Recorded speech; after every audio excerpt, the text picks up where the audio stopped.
नमस्कार दोस्तों। क्या आपने कभी सोचा है कि मृत्यु के बाद आत्मा के साथ सबसे पहले क्या होता है?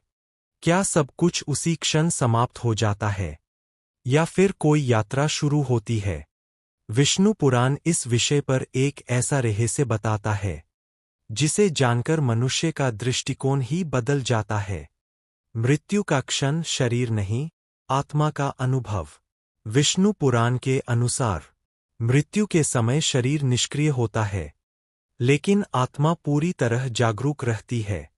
आत्मा अपने शरीर को छोड़ते हुए अपनी पूरी जीवन यात्रा को एक क्षण में देख लेती है। उस समय न कोई छल काम आता है, न कोई बहाना। सबसे पहले आत्मा क्या महसूस करती है? पुराण कहता है, आत्मा सबसे पहले अपने कर्मों का भार महसूस करती है। अगर जीवन में करुणा, सत्य और धर्म का पालन किया गया हो, तो आत्मा को हल्कापन और शांति मिलती है।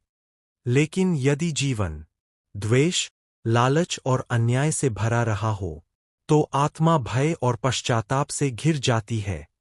क्या आत्मा तुरंत यमलोक जाती है? विष्णु पुराण स्पष्ट करता है कि हर आत्मा तुरंत यमलोक नहीं जाती। आत्मा की दिशा उसके कर्म तय करते हैं। शुभ कर्मों वाली आत्मा प्रकाशमय मार्ग पर बढ़ती है।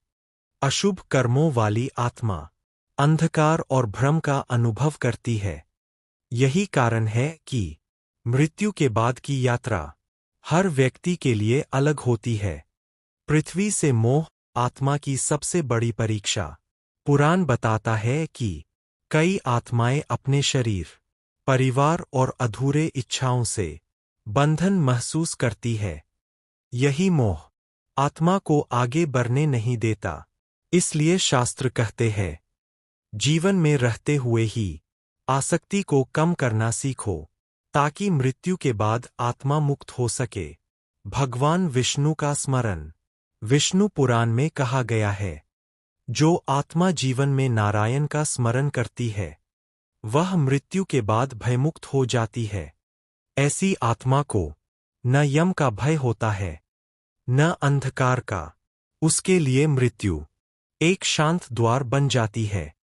तो दोस्तों, विष्णु पुराण का यह रहस्य हमें सिखाता है कि मृत्यु के बाद आत्मा का भविष्य उसी जीवन में लिखा जाता है जो हम आज जी रहे हैं।